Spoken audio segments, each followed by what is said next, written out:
Hello, everybody, and everybody on the replay.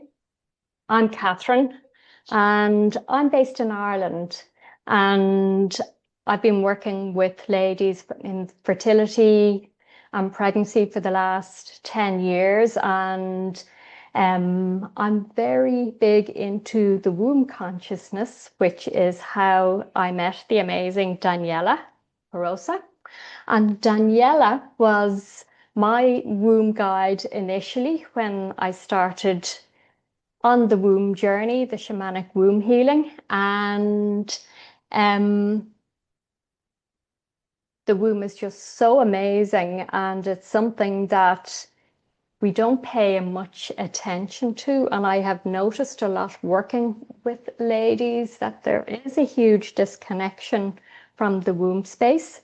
And But particularly, we're in the spring equinox now, and we're in a time where we're going to go back and look at this whole rite of passage of the menarche.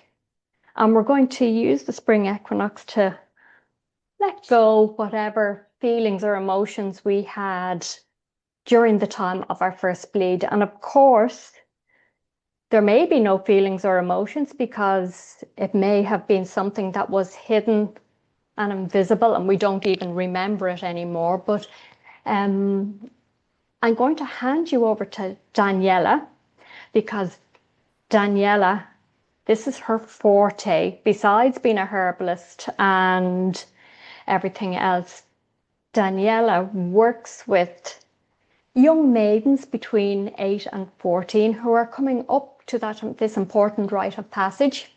And yes, I think this is going to be an amazing journey, Daniela. And thank you for coming in and joining me today.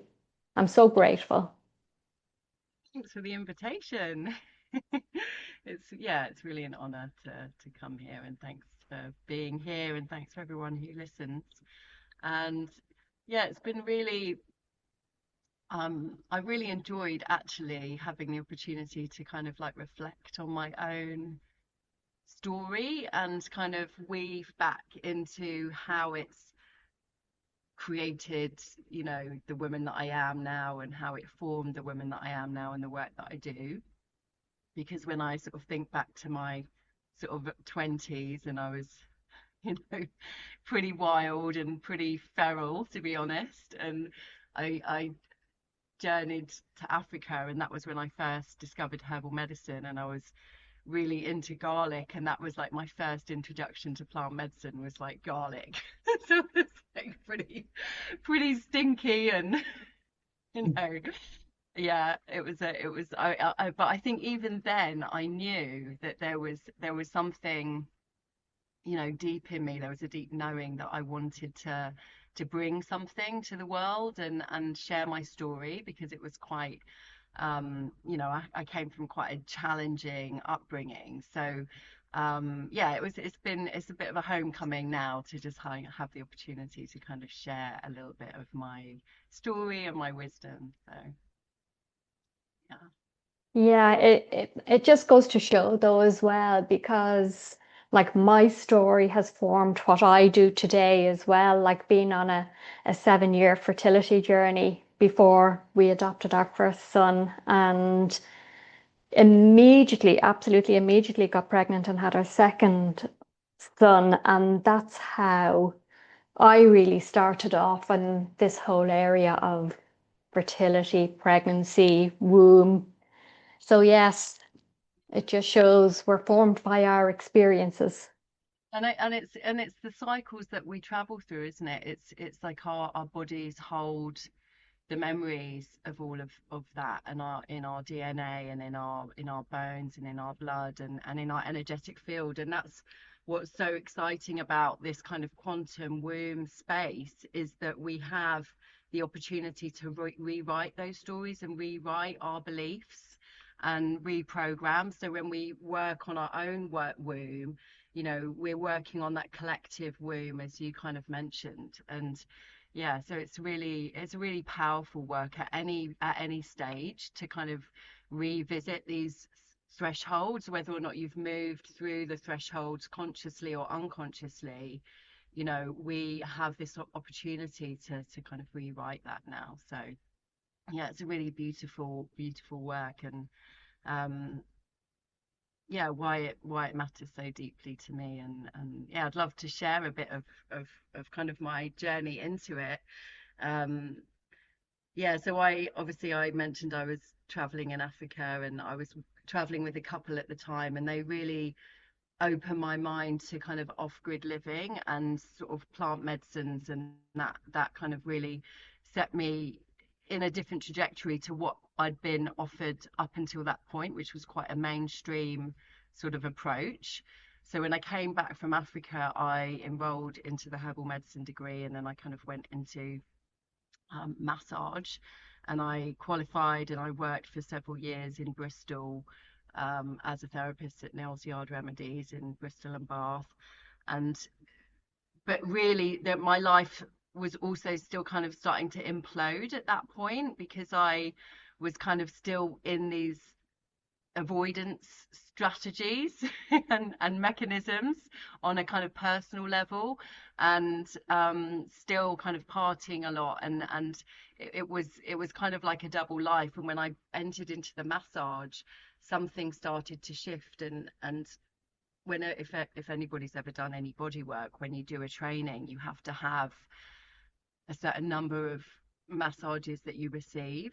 And I think it was like 500 hours or something ridiculous that I ended up clocking up, because I just absolutely went for it, and I loved it. And it was really this first experience of really coming back into the body.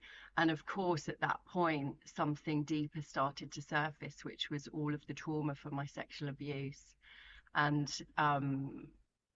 so that was the beginning, really, of like a really healing cycle that I then went into. And this abuse that I experienced was from around about 8 to 12, 13, and through that led to a pregnancy and led to the birth of my first daughter at just 12 years old.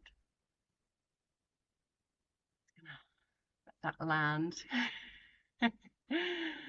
And but what happened at that point was something quite remarkable. And actually, through the pregnancy, instead of disassociating, which is what a lot of CSA, childhood sexual abuse survivors, often can experience, for me, the pregnancy actually, I believe, acted as like a portal into the womb space.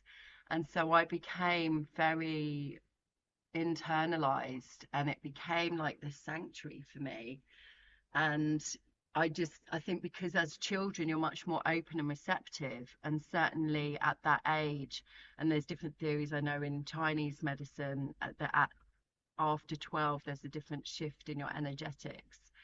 um but generally, as girls, and that's partly why working with the girls between 8 and 14 is really an ideal age, because they're still open and receptive. And beyond that, there sort of tends to be a kind of societal um influence that it starts to take over. And so for me at that point, I was really deeply connected to my womb, and it became, yeah, a very quiet space in amongst the chaos and the noise that was going on outside, in my outside external world. But of course, then once my daughter was born, that was when the disconnect happened for me, and the chaos kind of came in, and um life went on a very different path. And really, for the next sort of 2 decades, in a way, I feel like I was finding my way back to that experience, to that internal homecoming. um yeah, so just kind of threading it back to the point when I was kind of, when my life was imploding, when I was kind of doing the massage. And so at that point again, I kind of took myself away and I went over to Australia and New Zealand for a couple of years. And again, I kind of needed that real natural world healing, because when we are in a lot of trauma, moving into the outside world, into the natural world, we come into an energetic resonance with the outside world, and it can really settle your nervous system. And I think that that was why I really sought out these big kind of experiences, like in Africa, in Australia, and New Zealand. And I lived, you know, again, pretty feral in the mountains. And I actually spent about 6 months living in an ashram, and kind of another kind of healing cycle kind of happened. And I came back to the UK, but there was still kind of something missing for me. There was still like a missing piece. And my path led me to Jules Wingfield, who she and I did her kind of year-long program that's kind of initiating into the sacred feminine. And that was when things really started to land for me and really started to make sense. And I started to understand my cycles and understand the womb, and understanding, that my cycle wasn't an inconvenience, that it was something, it wasn't a problem to solve, that it was actually something that's guiding me and in a guiding compass. And yeah, and that I then went on to birth three more children out of that first womb awakening, which you know wasn't necessarily the plan, but that's what happened. And actually one of my children, my son, and I had a son. I was so calling in a son for my second pregnancy, because and I heard once somebody said that when you have a daughter, there's a kind of a continuation of your storyline, and that obviously your lineage, you're passing on that matrilineal line, as we all know. But when you have a son, there's kind of like a completion of a healing cycle. And I was so, that just really spoke to me, and I was so grateful for that. And I actually birthed him on Jules's land. It was just like this amazing kind of one of the best days of my life, actually, just kind of birthed him under the horse chestnut tree there. And my placenta is buried there along with my second daughter's placenta. And actually that's a really important piece, because I think that these thresholds that we move through. So I work with something called the Map of Women, and that's through Hannah and Eartha's training that I've also done along with the Deva Pathways. It's kind of, Where we um, met. is how we met. And the Deva Pathways work was amazing because it allowed me to really revisit all the missed thresholds. There's 9 thresholds that we Yeah. travel through as a woman. And but this first piece, that the birth, the life and the death, and it's this coming in as our soul's incarnation into this life. And through the placenta, we have this opportunity to, when we bury that placenta, we're then connecting our soul and DNA to the earth grids. And it's something that, I would really highly recommend. It really allows us to kind of plug ourselves in. And there's a PDF that I do that explains this. It's part of a Reclaiming Menarche PDF that's available on my website, and it takes you through the steps of how to do that. So when I was able to do that for my children, it's it's then, and also when you do it for yourself, you're then able to, when you offer your blood back each month, you're then kind of reaffirming that connection. And the Aborigines call it like the wee moon map.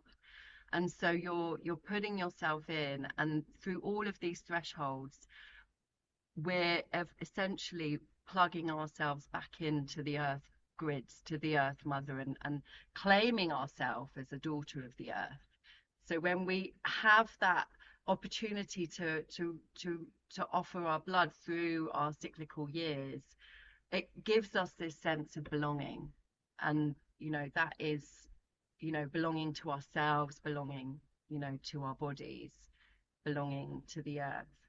And one of the prayers that I have for my work, or one of the mantras is that came through, was this mantra of rewild the world, rewild the woman, rewild the world. And really, that is my prayer for this work, because I think, when we reclaim ourselves, our wild nature, we have a care. We learn to tend and long to tend for the mother, and that's what's so needed at this time. I totally agree. And there was a couple of things you said there. First of all, certainly having the boy or my boys were my healing from my fertility journey, you know. Um, I do on the odd occasion bring up about the placenta with my clients, and it's something that is so way out there, you know, to get the concept of burying the placenta. And even a few of them get the placenta made into capsules to take after the baby is born, which is another thing. But I do try and reiterate what an amazing organ the placenta is. It's something that's not really thought of, it's all about the baby, but yes, it is amazing. I just wish that I didn't have that experience of burying the placenta because I wasn't that aware, when I had, but like my boys are men now. So, yes, it was a long time ago, but And I know that but we obviously can recreate a placenta with our blood or with our hair, and just still imprint that into a kind of pouch and DNA. And it was yeah. interesting. I mean, this is slightly off topic, but I had with my last daughter, I had her placenta in my freezer for literally 8 years. I just never got round to doing anything with this placenta. And I thought, what am I going to do? And then when I went through the David pathways, it kind of came to me that I had this placenta still in my freezer. And the most incredible thing happened actually was that I ended up holding a ceremony with my daughter, and we buried her placenta together. And I was absolutely astounded at how much she connected so deeply to that placenta. And she wrote a little letter to the placenta, and I didn't Oh, guide her at all in what to write. And it was just so beautiful and so touching. And it was on another piece of land that we had a connection with at the time. And I was almost so blown away that I was almost like I would recommend doing that for, to almost wait so your daughter or son can be part of that experience. But at the same time, there's also something so beautiful about doing it at the point of birth and really allowing them to arrive fully in this incarnation. And there was a thread. It's gone, but anyway, yeah, I just wanted to share that. It was just such a beautiful experience to do that together. And um yeah, starts the foundation for then what comes next with, well, it's actually Girl Bloom, which is at the 8.5, but then with the menarche. Because when you look at the map of women, you've got the menarche and you've got the menopause, and obviously they are the most, they are the biological defining factors that happen in a woman's life, that mark those particular thresholds. I mean, of course, there can be births and pregnancies, but not every woman will go through that in a physical way. They may birth something else conceptually, or a business or whatever. But that beginning and ending of your bleed, every woman in a healthy, life expectancy will experience that. And that lasts usually around 40 years of your life. So if you have, an average age expectancy of 80-ish, Haven't done the, most recent figures, but that's essentially half your life, and it's I think I do this little calculation with the girls, and show them how many bleeds they're likely to have in their lifetime, and just to kind of highlight how important that relationship is to cultivate. And it's such an amazing gift to be able to do this with the girls in real time. But like I've said, it's beneficial at any point, to do this work. Um, yeah. I was I was going to say, Daniela, like coming from Ireland and given our culture and religion, the whole body, the menstrual cycle, all of this was really, really hidden, not talked about. And it wasn't until I did the womb awakening, the shamanic womb healing with Debs in David Pathways, that myself and there was another Irish lady in the group as well. And we were like, oh gosh, how backward are we compared to everybody else? Like it was really, really obvious. And even with the doing the excuse me, the shamanic womb healing, and we're going through the portals of the womb, and myself and the other lady saying, oh my God, do we have to say the word vulva? Do we have to say the word clitoris? Oh my God, the G spot. Oh my God. So there is a lot of healing needed, especially for the ladies of Ireland as well, that carry this ancestral block. I so love that you brought up the language, because that's one of the pieces that we talk about in the girls circle again, and it's it's about, again, when we put the girls in the center of the experience, of their own experience, it's like we give them agency. We're giving them, one of the things we look at is language, finding a language that feels comfortable for them, that they can Yeah. relate to. What is it particularly, around the menarche that they want to experience? Not every girl wants to be celebrated and have a big party. Some girls love that idea, and other girls want something much more subtle. So it's really giving this opportunity to empower them to make the choices around their products, the language, how they let their family know, all of these kind of things that we discuss. But, when, and this is kind of essentially the most important piece that you've already named, is that when we don't have that experience of our first blood acknowledged and witnessed and given the appropriate ceremony, whatever that looks like for that child, they receive a message that they need, that they're what they can receive is that they're shameful, that there's parts of themselves that they need to hide. And then that can then lead to the disconnection. And that's the most foundational piece, because when we receive that message, that then goes on to frame our relationship to our sexuality, to our bodies. And it's this entry point into our womanhood. So it's not just about how we experience our menstruating years, but it's also can be how we understand our experience of when we start a new project, when we're in this emerging nature. When you think of when you think of the maiden, and you think of, if you relate it to the inner season of the spring, we're in this portal of, and I love that this is on the spring equinox portal, but we're in this portal of emerging. We're in this wonder, we're in this trust, we're in this rising energy. The energy's rising up to the head. And in what we kind of classically see is these kind of, it's a great time to start new projects and things like that. But it's also a time where we need to kind of protect. It's a very fragile energy.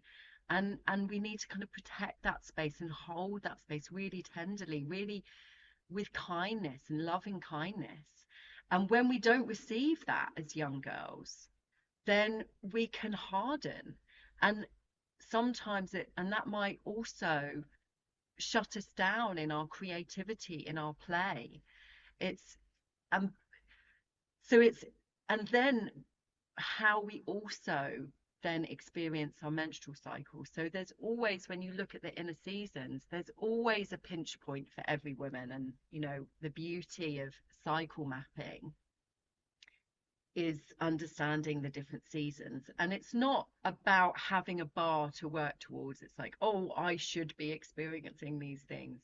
It's really about attuning, listening, understanding.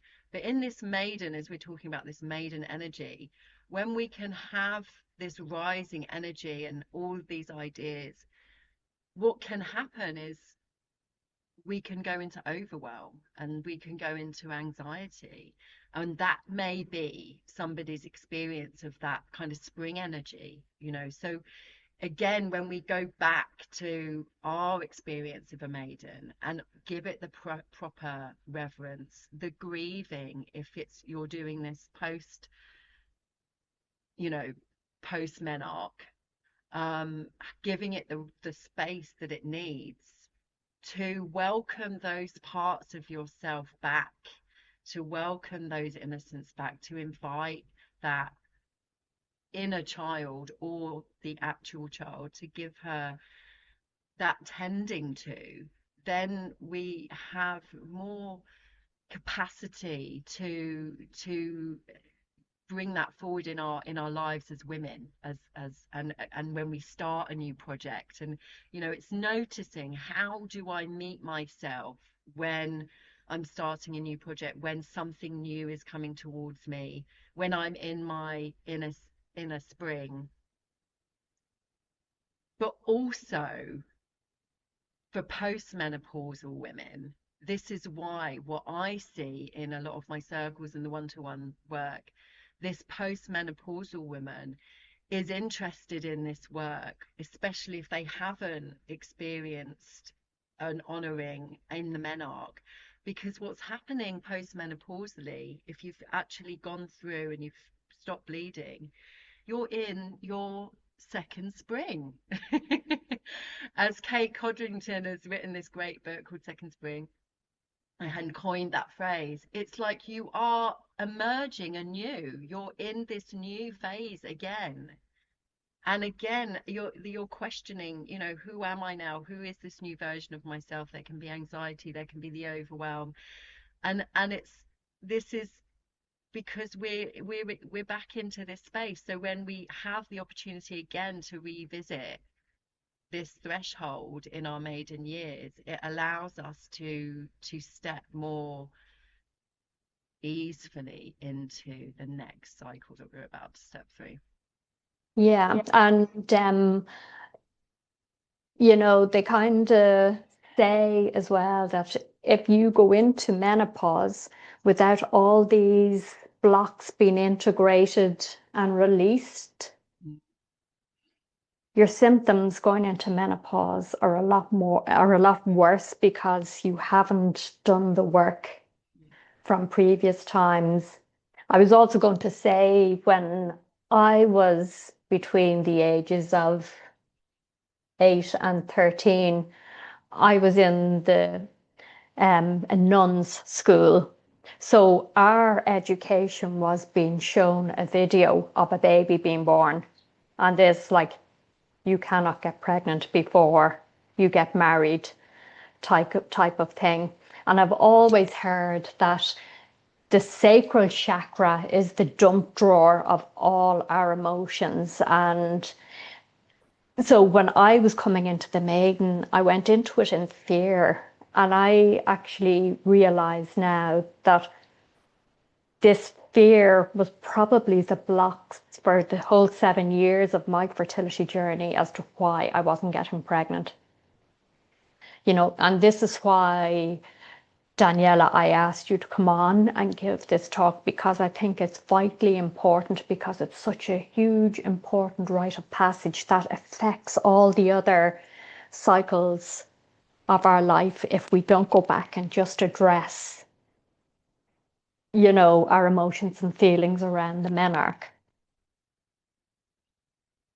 100%. Yeah, beautiful. And so it's so inspiring to hear your story, of the journey that you've been on and to really kind of be able to piece it back in that way and understand, yeah, the like you said, the ancestral lineage that we're coming from, this, the imprints that we've received, the societal influences, all of those things, Yeah. for you, it was the nuns forming those belief systems that there was something shameful, something that you needed to be fearful of. And, that's why this work is so powerful because we can, I believe, really change the world by waking up. One of my Louise Press, one of my mentors with the girls' work, she uses this term of that she also heard, that's one womb awake wakes another womb wakes another until the whole village awakens. And that's really how it is. And for me, that was, my girls are now going through, my two younger girls are going through the kind of menarche threshold. And obviously I really knew how important it was to provide a space for them.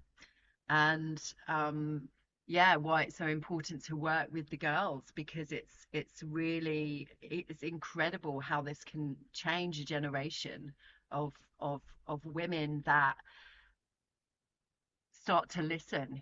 For the girls, it's really just planting those seeds of understanding the importance of just taking time to tune in.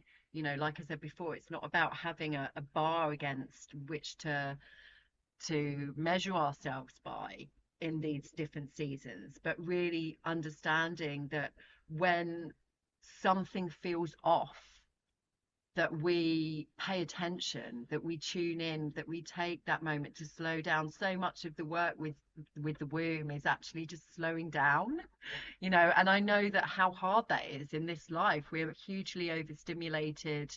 There's so much going on. Life is speeding up.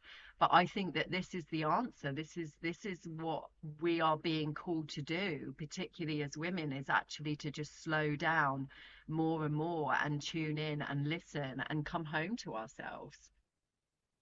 Well, this is it. They say a lot of the anomalies that we, excuse me, have around the menstrual cycle are actually the body's way of telling you you're out of balance somewhere. Unfortunately, we live in a time where everything is just medicated. Give you the pill, give you HRT, give you this, give you that, and without actually looking at what the root of the issue might be. Yeah, and that's not to say that, those medicalized supports aren't of value, because I think, we definitely, I definitely don't want to shame any woman for making the No, choice they that all she have their does. place. Yeah. Exactly, and I think that sometimes that's really needed for a Yeah. woman. But it's about making that choice for yourself and understanding where it's coming from. That's the difference, Yeah. and we all have our busy lives that we have to manage. It's not like we're, Yeah. living in a Yeah. little bubble. So, there's always a place for connection, whatever that, whatever Yeah. situation you're in. Um, it's but there is also, and there's also this opportunity to always um notice when seeing these symptoms, shall we say, as a kind of alert, Yeah. just like any other um issue that we have in the body. If you hurt your back or something like that, it's like you're paying attention. And it's also, I think, one of the really important pieces for me as well is it's about preparation. It's like, as women, we're so we don't we haven't we're learning, to prepare ourselves in the same way that you would, employ a doula, for example, to prepare for your birth, and you would work with her for 9 months, to get this Mm. preparation. It's the same with the girls. That's why it's so important to work with them ideally in an ideal situation, before the bleed arrives. And it's the same for us. How are we going to prepare ourselves for the next bleed? I feel like I've been preparing for my menopause, you know, for the last 10 years, you know. And obviously, my work has been this, but it's also been for my own self, for my own, evolution and healing, to be able to call these parts back that didn't get acknowledged through all the different thresholds. And the more I've been able to do that, the more I've been able to step more fully into my creativity and my power and my um, amazingness, shall we say. Yes. I pray for that for all women, as we all do. Yeah, no, I wasn't putting down medication or anything like that. It's just the point I was trying to make was that we kind of jump straight into it without stopping to listen to our body to see, is there something that we can do to help ourselves, you know? Yeah, no, absolutely. The medical profession, I mean, it's so common, as soon as there's any menstrual pain or anything like that, it's just immediately, you go on the pill. And I was on the pill myself for a number of years, and yeah, it further perpetuates, the disconnection that we have as women, and finding our ways back to ourselves is, you know, it's this quiet revolution that's just going on, you know, and getting louder and louder. But I wonder if it's time to go into the story. Yeah. Yeah, let's do it. So I love this story. It came from one of my shamanic teachers. So just, yeah, just, make any adjustments that you need to just kind of get yourself settled, and just take some breaths and just receive the story as like a transmission. You can kind of close your eyes and, come off the screen if you need to. But this story is from Borneo, and it's shared by the indigenous elders there from a time when people lived in an intact village life. So it's important to remember that this was when a sense of belonging wasn't something that we had to search for. It was something that was inherently held within the village. Um, oh, I just have to bring it up. So it's called The Half Girl.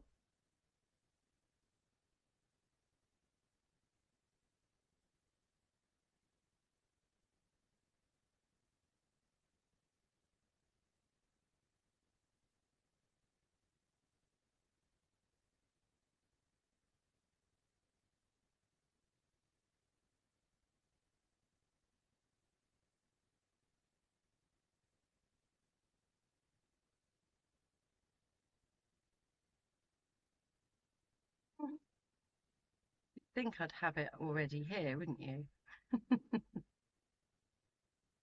Okay, so here we go. So once upon a time in a village long ago, maybe a very long time ago, or maybe it wasn't so long ago at all, but there was a village, and in this village, a girl was born. Not only was she a girl, but she was half a girl. She had half a head, half a torso, one arm, and one leg. And when the parents saw that she only had half a head and half a torso, and one arm and one leg, the parents knew that they would need help caring for the girl. And the village, they also knew that they would be needed to care for this half girl. So they began to care for the half girl, tending to her needs, washing her, carrying her, feeding her, and she grew and she grew and she grew. And as she grew stronger and bigger, the more care she needed. The more carrying and feeding and washing was needed. And as she grew bigger and stronger, her needs grew to the point where she began to cry out, and she began to complain, and she began to shout. Her parents tried harder, they tried their best, and as did the villagers, carrying her, feeding her, tending to her needs. But her cries got louder and louder until one day the village closed their ears to her cries. And the girl, she realized, she knew that there was only one thing left to do. She knew that she had to leave the village and make her way to the holy hills. So she dragged herself out of the village to the landscape of the holy hills that sits beyond the village. She dragged her half body, and it was a struggle. And as she left the village, dragging herself along, nobody even realized she was going. But she found the strength and she kept on. Nobody even took any notice that she was leaving this village. And it was such a struggle for her, but she carried on and she carried on until she got to a place where she could go no further. She became so tired and exhausted that when she came upon a river bank, she lay down to rest at the banks of the river. And she was so exhausted from dragging her half body that it was as if she was dead. And for the longest time, or maybe it was for no time at all, she lay there by that river bank until she noticed something coming towards her in the distance. And this something was coming towards her. She realized it was another half girl, dragging her half body to the river bank. And as this other half girl was dragging her half body to the river bank, the half girl stood up and they met each other at the river bank.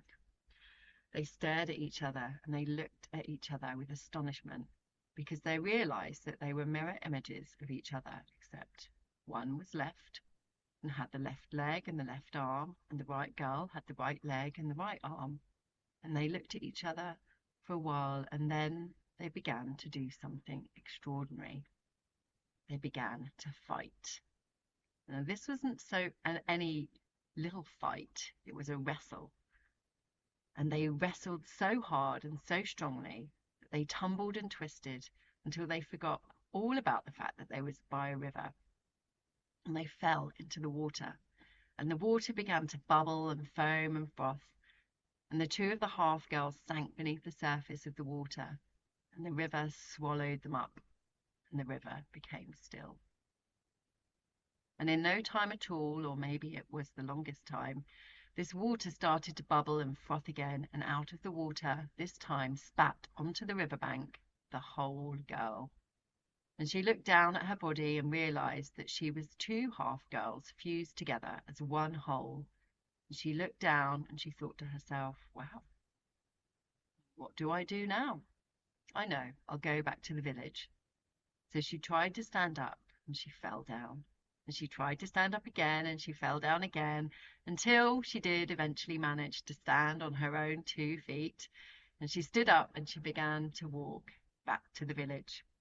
And this time she had to drag her whole body back to the village. And the whole body was more of a struggle than the half body was.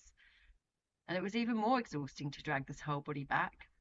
But drag her body she did, all the way back to the edge of the village. And when she got to the edge of the village, waiting for her there was one of the elders. And she said, "There you are. We've been waiting for you this whole time you've been away. The village has been dancing and singing and calling you back home. Come on, dance with me back to the village." So the whole girl danced and with the elder all the way back to the village. And when she got there, she saw indeed that the whole village had been dancing and singing while she had been gone, and had made a beautiful feast for her to welcome her home.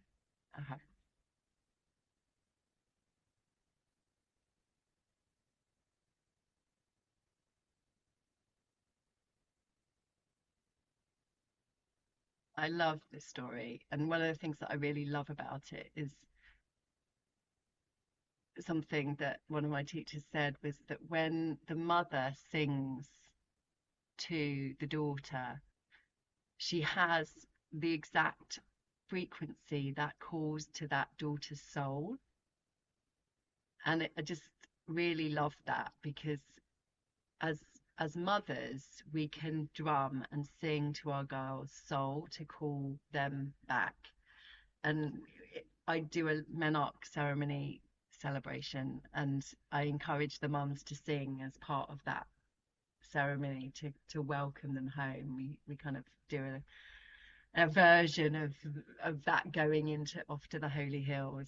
Um, but yeah, it really speaks to those parts of us that know that there were parts of us that weren't seen, that were hidden, that were missing, and that we have to go on this quest to find the soul's recognition of itself. And then when we go into the water in those kind of tumultuous teenage years, or however long that we're in that underworld, to then come back out as a whole, complete women as we are. Love it. Yeah. Love it, Daniela. Thank you for that. For listening. It's a lovely story. I absolutely love what you do. And I know I've been putting you under pressure to teach me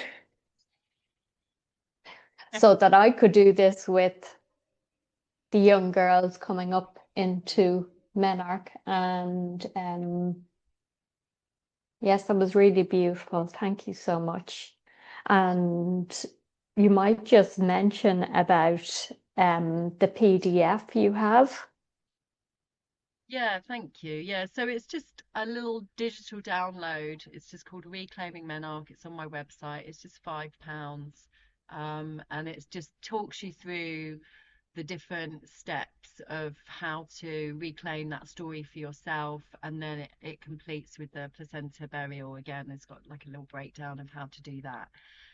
Because I really want the women, to just be able to, I just wanted to make it available, because I just think it is such a foundational piece for all women. And for the women for the mums, that come to do the girls' work, they obviously, really want to honor this, and I celebrate them so much for seeing the importance of this work.